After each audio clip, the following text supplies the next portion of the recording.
Y Agricultura TV también empieza a ponerlo en pantalla, ya lo ven, don Hugo Harvey Valdés, investigador de la Facultad de Comunicaciones y Artes de la Universidad de las Américas, la UDLA. Don Hugo. Hola Cristian, muchas gracias por la invitación.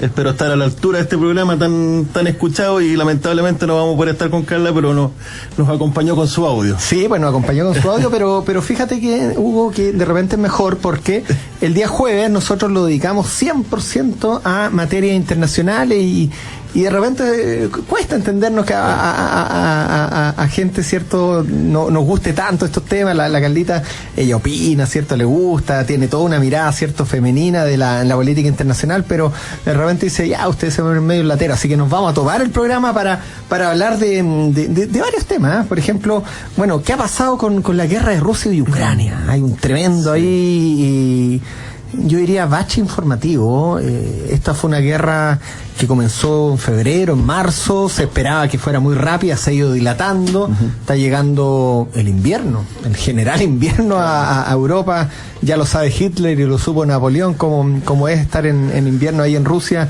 en todo el sector de la frontera ruso-ucraniana, influye, y obviamente lo tenemos que conversar. Vamos a hablar de un hecho también que hace poco se conmemoró la caída del muro de Berlín, 33 años, ¿cierto?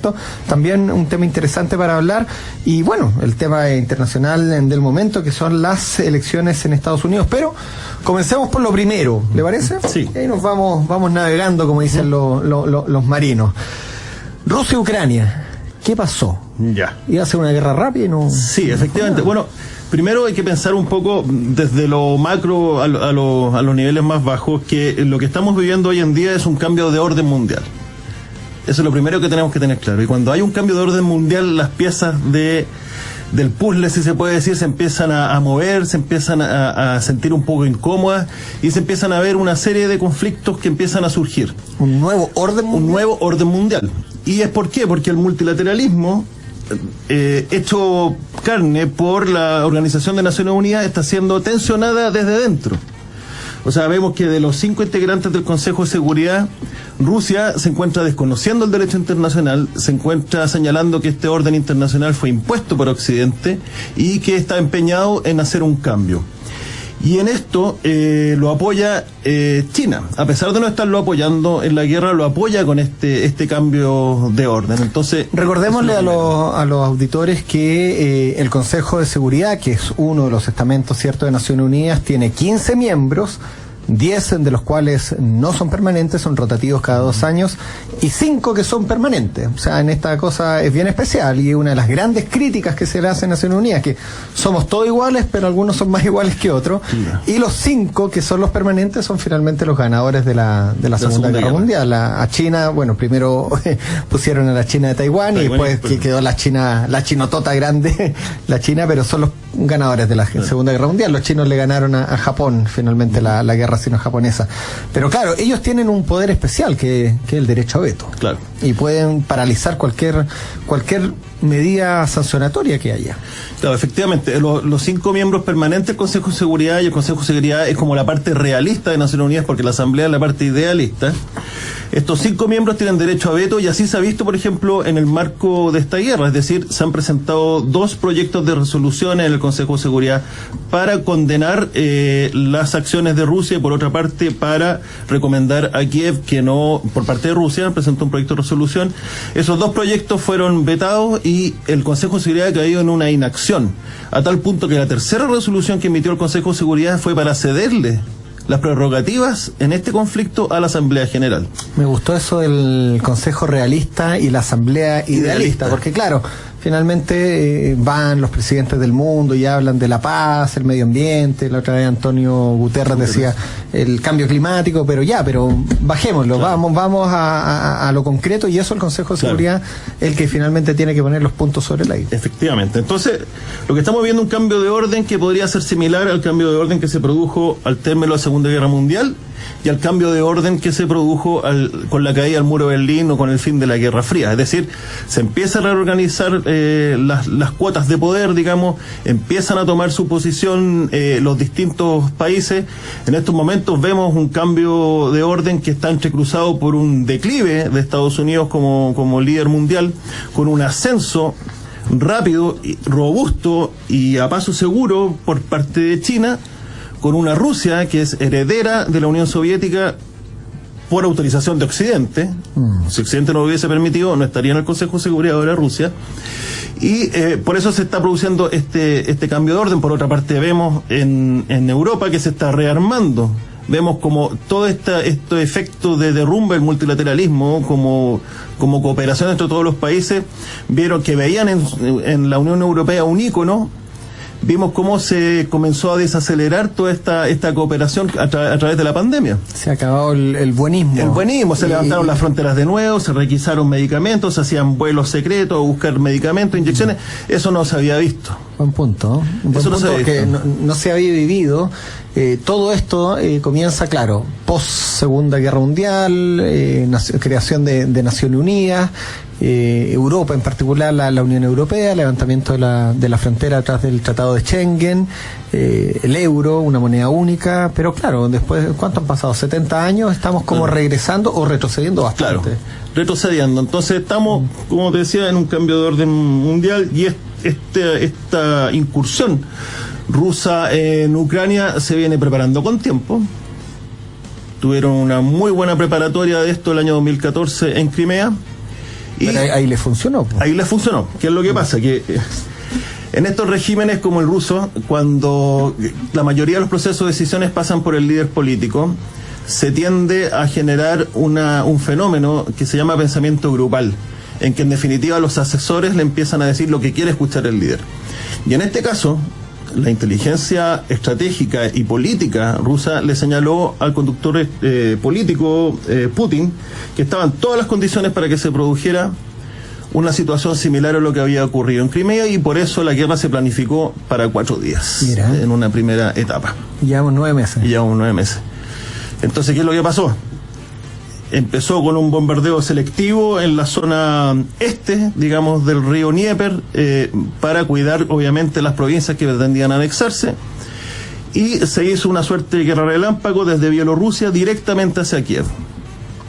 Y ahí quedaron a 20 kilómetros de Kiev detenidas las tropas, digamos, y los blindados rusos por el encauzamiento que le hicieron los ucranianos, y empezó a desarrollarse un combate en localidades, y nos tiene en este momento hasta donde estamos, con ciertos periodos de amenaza de uso del arma nuclear, que han sido 3 amenazas, 2 anteriores a la que acaba de suceder, producto de que Putin necesitaba hacer una pausa operacional para poder completar sus niveles, y llamando a negociar a Zelensky, y la última que pudimos ver, que fue cuando dijo que estaban todos los medios disponibles para ocuparlo en caso de que se afectaran los intereses rusos.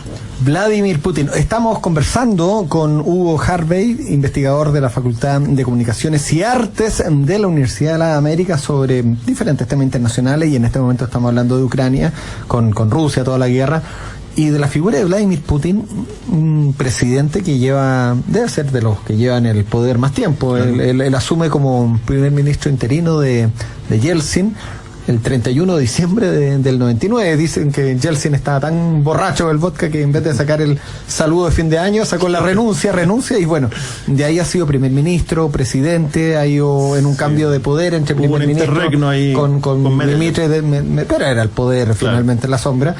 Y era el nuevo zar, el hombre fuerte que estaba como Make Russia Great Again, estaba generando todo una vuelta, Hugo, de el espíritu ruso. Hay que pensar que ese país, cierto, además de haber sido imperial, pensemos que, por ejemplo, cuando cae el zar Nicolás II, la familia Medvedev había gobernado Rusia 300 años. La familia, de ahí sin contar a Catalina la Grande, Pedro I, bueno, en fin.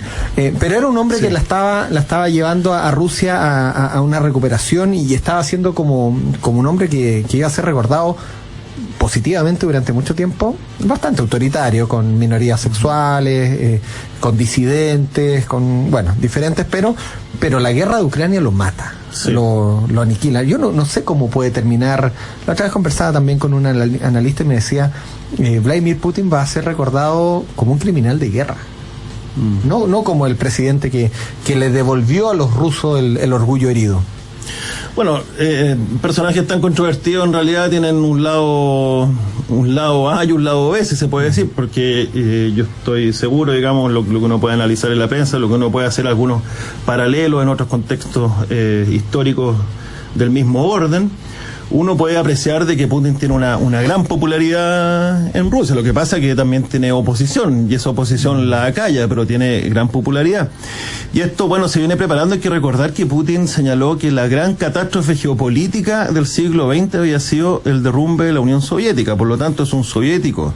Él fue parte de la inteligencia soviética, fue oficial de las Fuerzas Armadas, por lo tanto tiene muchos conocimientos. Y a él se le ha venido jalonando y se le ha venido preparando durante años para asumir la responsabilidad que está asumiendo hoy. Dicen que está enfermo. Puede ser, bueno, se decía lo mismo de Saddam Hussein, de Hitler, de una serie de personajes que se empiezan a... La guerra de la desinformación. Así es un armamento más, la desinformación, la infoxicación, las noticias falsas, el uso de plataformas. Podemos ver cómo se apoya esto. Ahora tú me hablabas del nacionalismo ruso. Este es un elemento fundamental en esta guerra porque, por ejemplo, Crimea fue tan fácil capturar en el año 2014 porque el correlato del nacionalismo ucraniano no fue capaz de irradiar hasta la península de Crimea. Claro, hay que pensar también que, los rusos, particularmente Putin y sus más cercanos, y los rusos en general, sienten que Ucrania les pertenece. O sea, piensa que cuando uno ve la historia de Rusia nace en Kiev, la Rus de Kiev, ese primer pueblo eslavo que se asienta y después se va formando. Por lo tanto, Crimea era el lugar donde veraneaban los zares. Entonces, de cierta manera, ellos consideraban, y como dices tú, esta península que además tiene una importancia geoestratégica, la salida al Mar Negro, de hecho hay una base naval, ¿no? La de Sebastopol. Sí, pues, imagínate que en 2014, cuando fue la anexión de Crimea, el comandante en jefe de la escuadra ucraniana, de la Armada ucraniana, al otro día era el vicecomandante en jefe de la escuadra rusa del Mar Negro. O sea, tuvo un pequeño ascenso. Claro, como que se dio vuelta la chaqueta un poquito. De un día para otro. Increíble. Pero tú estabas diciendo cómo se sembraron las condiciones. Como un referéndum, ¿no? Sí, bueno, muy similar a lo que está pasando ahora. Lo que pasa es que en ese momento Crimea efectivamente había harta tendencia, digamos, hacia los valores rusos, y es porque el relato, lo que Benedict Anderson llamaba las comunidades imaginadas, porque las fronteras hay veces que son físicas y otras veces son conceptuales, de un relato, de una tradición histórica, lo que aquí en Chile tenemos bien asentado y se vio reflejado ahora último. En Crimea no alcanzó a llegar ese mensaje, ni tampoco ha tenido la fuerza para imprimir el nacionalismo ucraniano en las 4 provincias del Donbass. ¿Te parece que nos vayamos a una pausa? Son las 4 de la tarde con 25 minutos, pero ha llegado el momento también de generar el saludo a nuestros auspiciadores que hacen posible